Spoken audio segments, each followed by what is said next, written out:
Good evening बच्चों। आज हम फाइटो हार्मोन का रिवीजन करेंगे फॉर नीट 20 जो री नीट हो रहा है उसके लिए। इसमें हम जल्दी जल्दी रिवाइज करेंगे। ये हम जो हम आपके सामने पीडीएफ लाया हूँ, ये विथ डायग्राम है।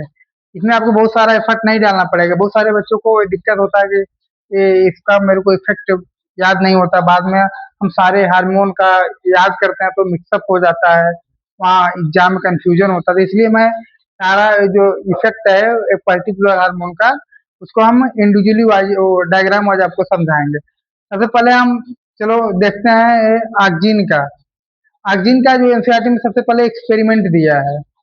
एक्सपेरिमेंट में क्या था, जो वो चार्ल्स डार्विन और उनके जो बेटे थे फ्रांसिस डार्विन, यही लोग डिस्कवरी किए थे। इसका स्टोरी थोड़ा अलग है। इनका जो बेटा था Charles Francis Darwin, Charles Darwin का, वो बचपन में गया। बच्चे ऐसा करते ही हैं कि जब बाहर जाते हैं, कोई ऐसे उनको पेड़ पौधे मिल जाता है तो मिट्टी में अपने खेलने के लिए वो भाई लाते ही हैं। तो वो दो तीन पौधा लाया, अपने रूम में रख दिया। तो कुछ पौधों को लाइट के सामने रख दिया, भाई वो अनजान में रखा। ऐसा नहीं कि वो छोटा बच्चा है कोई एक्सपेरिमेंट कर रहा था। तो अनजान में रखा, कुछ पौधों को तो लाइट अंधेरे में रख दिया, कुछ पौधों को लाइट में रख दिया। तो जब सुबह हुआ तो उनके जो पिताजी थे, तो चार्ल्स डार्विन, वो इस चीज को देखे तो वो जो पौधा लाइट में था वो तो बेंड हो चुका था, और जो पौधा डार्क में था वो स्ट्रेट था। इसमें आप लोग देख सकते हैं। तो धीरे धीरे उनको दिमाग में ऐसा कुछ आया कि ये ऐसा क्यों हो रहा है। तो वो बाद में लाइन में इस प्लांट को ले गए, और प्लांटलेट सॉरी प्लांटलेट को लैब में ले गए। वहां वो देखे, तो वहां वो देखे कि कुछ केमिकल वो बन रहा है लाइट लाइट के प्रेजेंस में, प्लांट में जो बेंड हो रहा है। और जो डार्क में है वो उसमें कोई ऐसे वो केमिकल नहीं बन रहा है। तो वो बाद में उसी से उनकी डिस्कवरी हुई कि वो डिस्कवर किया लाइफ में कि वो जो केमिकल है वो कुछ नहीं है, वो बस ऑक्सीजन ही है। आप इसमें देख सकते हो, जो डार्क में है देखो स्टेट ग्रो कर रहा है, नेगेटिव जियोट्रॉपिक। और जो लाइट में है वो बेंड हो रहा है ग्रेविटी के साइड। ऐसा इसलिए हो रहा है कि जो ऑक्सीजन जो टिप से उसका सिंथेसिस होता है in the presence of light, वो पॉजिटिव जियोट्रॉपिक की तरफ उसका मूवमेंट होता है।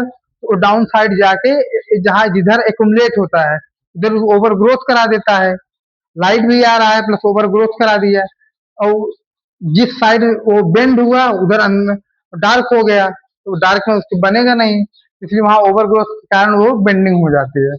चलो, वो एनसीईआरटी ने बहुत लिटिल बिट दिया है, उसमें वो कुछ याद नहीं करना है, तो बस आपको स्टोरी बता दिया। उसमें आपको साइंटिस्ट का नाम याद करना है, कौन से साइंटिस्ट को डिस्कवरी किए थे, चार्ल्स डार्विन और फ्रांसिस डार्विन।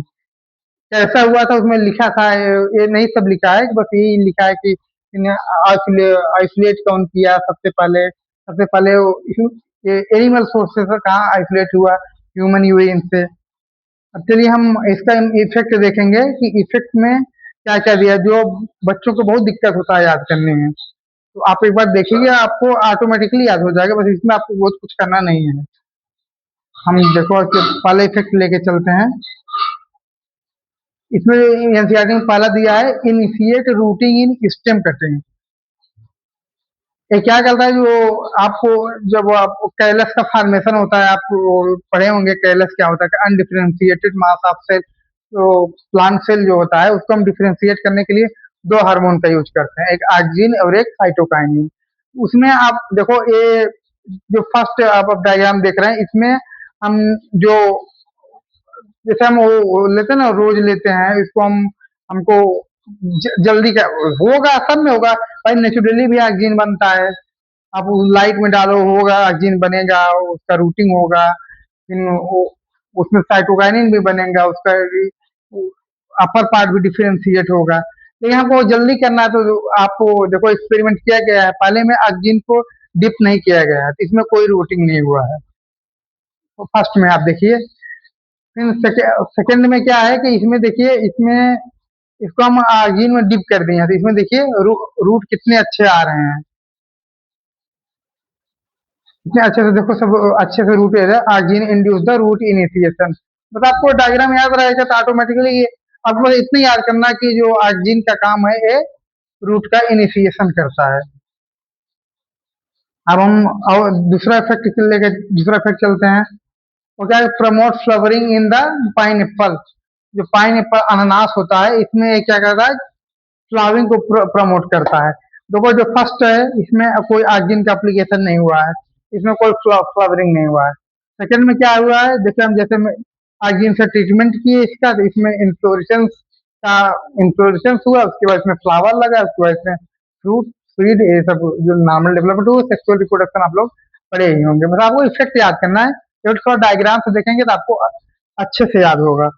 अब थर्ड चलते हैं। थर्ड में क्या है कि prevent leaf and fruit at early stage but promote the excision of older mature leaf and fruit. जो आर्जिन का काम होता है ये लीफ और फ्रूट को अर्ली स्टेज में, मतलब जब प्लांट को जैसे वेजिटेटिव फेज चल रहा है, रिप्रोडक्टिव फेज चल रहा है, इस समय अगर कोई लीफ में एक्सीशन हो जाएगा तो इसके डेवलपमेंट में इफेक्ट पड़ेगा। इसलिए जो आर्जिन होता है अर्ली स्टेज में प्रिवेंट करता है इन दोनों को, लीफ और फ्रूट को। अगर आर्जिन प्लांट में ना बने, आप फर्स्ट डायग्राम देखिए, इसमें को देखो अर्ली स्टेज में ही डिप कर दिया गया आर्जिन से, तो क्या हुआ, देखो लीफ नीचे लीफ भी गिर गया, ये फ्रूट भी गिर गया। अब वही देखो आर्जिन के ट्रीट किया गया सेकंड में, देखिए इसमें कुछ नहीं हुआ है। बट देखो एक्सपेरिमेंट सेकंड में लेट स्टेज में क्या होता है, ये जो हम कंट्रोल नो आर्जिन, देखिए इसमें ना लीफ गिरा है, ना जब हमको जरूरत होती है कि प्लांट का रिप्रोडक्टिव फेज कंप्लीट हो गया है, वेजिटेटिव फेज कंप्लीट हो गया है, इसमें क्या वो फ्रूट गिर जाना चाहिए। तो देखो इसमें फ्रूट अभी भी नहीं गिरा है, लेकिन उसी को हम जब आर्जिन से ट्रीट किए मैच्योर टिश्यू में, देखिए हाँ सारा फ्रूट भी गिर गया, लीफ भी गिर गया है। मतलब ये इसमें देखो बहुत कुछ हम नहीं समझने की चीज है, बस यही समझने, जैसे आप डायग्रामेटिकली हम आपको समझा रहे हैं तो इसमें क्या है कि दिमाग में बना रहेगा, हाँ ऐसा ऐसा यहाँ चीज था, ऐसे ऐसे सर ने बताए थे। चलो हम नेक्स्ट चलते हैं। नेक्स्ट क्या है कि एपिकल डोमिनेंस। एपिकल डोमिनेंस क्या होता है कि ये जो आपको किसी में एपिकल बड जो होता है किसी प्लांट में, अगर वो एपिकल बड लगा रहता है, उसी से प्लांट की जो वर्टिकल ग्रोथ होता है उसी के कारण होता है, उसी को हम एपिकल डोमिनेंस बोलते हैं। वो जो नॉर्मल ग्रोथ होता है एपिकल डोमिनेंस के ही कारण होता है। उसको जब हम कटिंग कर देते हैं, डिकैपिटेशन कर देते हैं, तो क्या होता है कि आर्जिन, आर्जिन में आपको एक्सपेरिमेंट में बताया कि वो जो टिप पे ही बनता है, वहां आर्जिन को वो सोर्स खत्म हो गया। जब आर्जिन का सोर्स खत्म हो गया, देखो लिखा है ना डिकैपिटेटेड रूट, तो क्या होता है अब एक लेटरल ब्रांच का ग्रोथ होता है। आर्जिन लोअर आर्जिन कंसंट्रेशन देखिए इसमें दिखा है ना, growth of lateral branches आर्जिन inhibition removed. बस आपको यही याद करना कि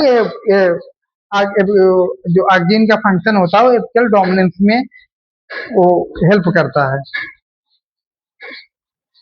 हम छठे में चलते हैं।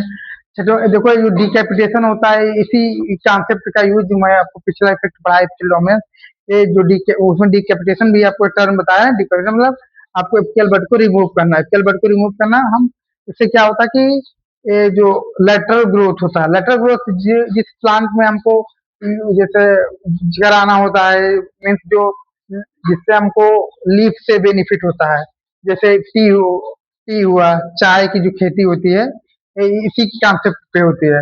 हमको एक एपिकल बड को रिमूव कर देते हैं, और जो हेज मेकिंग होता है, जैसे आप रोड के साइड देखते होंगे जो सजावट वगैरह के लिए किया जाता है, देखिए इसमें आप सेकंड डायग्राम में देखिए ये क्या कर रहा है, वो जो आप करते नहीं है कि वो एक मशीन से काटते हैं पूरे को, वो शेप नहीं बनाते हैं, वो बस डिकैपिटेशन करते हैं ताकि वो उसका लेटरल ग्रोथ हो, हेज में हेज टाइप का ग्रोथ हो, ताकि वो देखने में अच्छा लगे। अगर इसको ये ना काटें तो इसका वर्टिकल ग्रोथ होगा, नहीं अच्छा लगेगा देखने के लिए। ये सुंदरता के लिए भी वहाँ यूज किया जाता है, दूसरा हम चाय की खेती में उसी कॉन्सेप्ट का यूज करते हैं, डिकैपिटेशन का। अब सेवंथ इफेक्ट हम चलते हैं, इंड्यूस इन पार्थिनोकार्पिन टोमेटो। पार्थिनोकार्पिन समझते हैं, मतलब बिना फर्टिलाइजेशन के फ्रूट का डेवलपमेंट होना, दैट इज कॉल्ड पार्थिनोकार्पिन। पार्थिनो का आप लोग आजकल टमाटर मार्केट में खरीदने जाते ही होंगे, उसमें कुछ टमाटर में क्या होगा, सीड पाया जाता है, कुछ टमाटर में सीड बहुत छोटे छोटे, मतलब वो निगलेक्ट कर सकते हो। इसमें देखो, आप डायग्राम में देख सकते हो, इसमें सीडेड फ्रूट नेचुरल जो ग्रोथ होता है टमाटर टोमेटो का, उसमें सीड पाया जाता है। लेकिन जब हम उसमें आगिन से ट्रीटमेंट कर देते हैं, तो उसमें क्या होता है कि पॉलिनेशन वगैरह इनबिट हो जाता है, फ्लावर मतलब फ्लावर का ग्रोथ होगा नहीं। जब फ्लावर का ग्रोथ होगा नहीं, उसमें सीड वगैरह बनेगा नहीं, सीड वगैरह। तो ये टमाटर का हमको क्या काम होता है, टमाटर का हमको वो इसको हम ईपी मीजो इंडो कार्प का हमको यूज नहीं होता है। इसमें हम कौन सा पार्ट खाते हैं, इसमें ईपी कार्प और मीजो कार्प खाते हैं, हमको उसी के काम आए, तो इसीलिए हम उसमें पार्थेनोन कार्प इंड्यूस करवाते हैं। अब आगे चलते हैं, नेक्स्ट इफेक्ट क्या है। नेक्स्ट इफेक्ट क्या है कि इसमें दो होता है ना, एक नेचुरल एक आर्टिफिशियल। जो 2,4-D है, ये आर्जिन के नाम है, आर्जिन एक केमिकल का नाम है।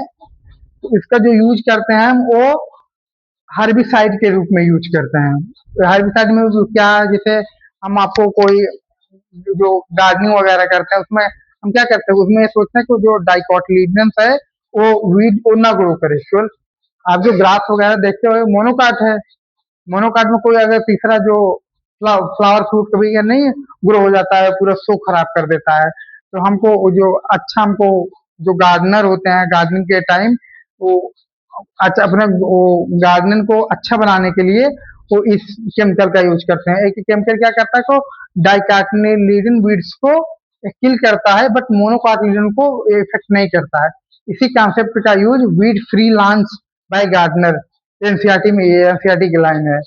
उसमें आप देख लो जो इफेक्ट है, देखो मैं डायग्राम में सब कुछ समझाया हुआ है। ऐसे इसका बहुत काम नहीं है आपको, बट आप एक बार डायग्राम अच्छे से देख लेंगे तो आपको दिमाग में पिक्चर बना रहेगा। बाकी और कुछ तो आप किसी लिए भी हम नहीं लाए। बाकी अब इसमें कुछ है नहीं। नेक्स्ट जो हार्मोन है जिब्रेलिन, साइटोकाइनिन और एब्सिसिक एसिड, इसके लिए हम आपको एक और वीडियो बनाएंगे। इससे आप आपको ये हार्मोन का जो कंफ्यूजन होता है, ये टोटली रिमूव हो जाएगा। बस आप मेरा वीडियो देखते रहिएगा। Thank you for the watching video. Next video में आपको जिब्रेलिन के लिए वीडियो बना के लाऊंगा। Thank you.